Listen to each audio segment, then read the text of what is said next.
যে বানরটা উড়তে পারত না সেই একদিন নায়ক হয়ে গেল। কিভাবে জানো?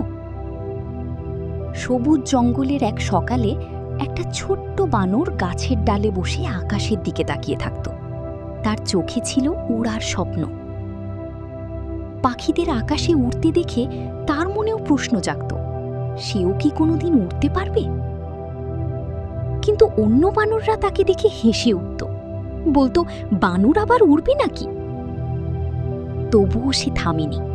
পাতা দিয়ে ডানা বানিয়েছে, উঁচু ডাল থেকে লাফ দিয়েছে, পড়ে গেছে, তবুও আবার উঠে দাঁড়িয়েছে। হঠাৎ একদিন ঝড়ে কেঁপে উঠল জঙ্গল।